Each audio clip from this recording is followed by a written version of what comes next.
The emails to bin, the texts to delete. Enterprise Breakfast Scam Update. Love helping you navigate your way around your inbox and your phone, the text messages that you receive, with the founder and managing director of IDCARE, Dave Lacey. Dave, is this really my voice, or am I scamming you? Or are I scamming me? Well, I think we're done, Libby. Yeah, There's really? no point in the box. Is it It's truly? definitely- How do I know it's you? Because I can't stop laughing. I think that's one indicator. Okay. Look, it is a thing.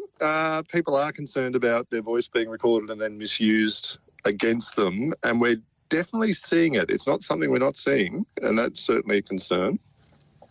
What does that mean, though? Like, what does that mean? So it means that when organisations want to verify that you are the customer, often they'll ask for your username or some type of credential, but also just checking that the voice is the same voice that they've got a recording of. So they've got a footprint or a print of your voice. Really? And they're biometric, yeah. So it's very common now for banks. The ATO offers it, and they have for years. Do they tell you that they're doing that? Oh, absolutely. Yeah, you can enrol in it. Yeah. Okay. Yeah. So it's not just you're recording without consent. That would be against the Privacy Act. So it is certainly another layer of security. And of course, in this great world of ours, we find that that's the arms race that criminals like to elevate their skills towards. And so naturally, we're finding that now a voice is becoming a key ingredient for them to steal. Wow. So how do you guard against that? You can't. And because our voices are out there, yours is out there every day. So it's not like you can protect someone capturing your voice as a biometric. Username, password, multi-factor authentication, they're all great security measures. And now organisations are also looking for other things such as voice or your face or whatever it might be. But in the age of deep fakes and in the age of criminals really looking to make some gains through capturing your biometrics, we're finding more and more people are reporting that their voice was used to access accounts or create accounts. Are there particular communities that are at risk that you've had complaints or information from? Yeah, we've had certainly a bit of a spike with the Chinese Australian community. That's on the back of a pretty nasty scam. It's been around a few years now where typically students that are coming from China, new to Australia, are being targeted by people that impersonate Chinese officials back home under the pretext that they've done something illegal. They're convincing them that they're about to be arrested. They think their families obviously are involved in this crime as well, so then mum and dad's at risk back in China. And we're finding that through that scam itself, they're getting payments from the kids over in Australia thinking that they're going to be paying some type of bail or some type of penalty. They're then brought into this ruse about, if you can do this for us, maybe we can investigate who's behind this and we need photos of you doing X, Y and Z. Mum and dad back home think that the student, their loved one, has been kidnapped, so they're being extorted at their end. And all the while, what we find is that then results in not just loss of money, but accounts are being created. And in a number of those instances, the voice of the student in Australia is also being used as part of accessing and setting up accounts through basically biometric use.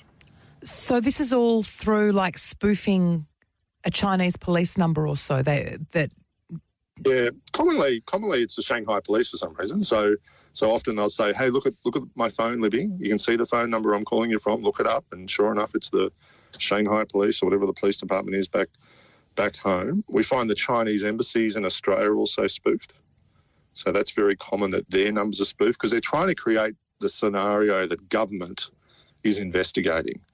And for people in countries that are quite complicit to government demands, you can see from a deception perspective how powerful that would be. And we saw it spike in 2016, 2018. We were getting about 20 reports a week at that stage, predominantly from students in Australia. We're seeing a little bit of a spike this year.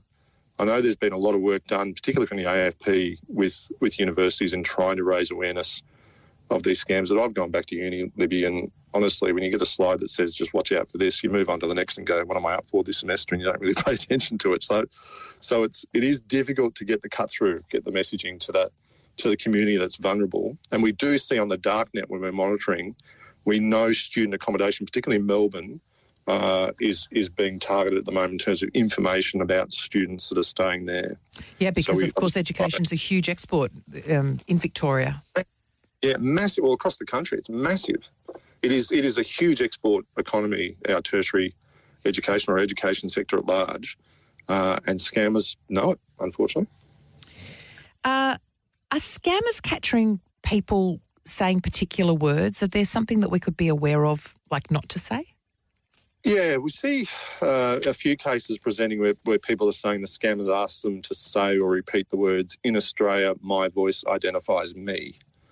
And that's quite interesting. We've seen those words being used to set up voice prints or voice capture with government agencies such as the ATO.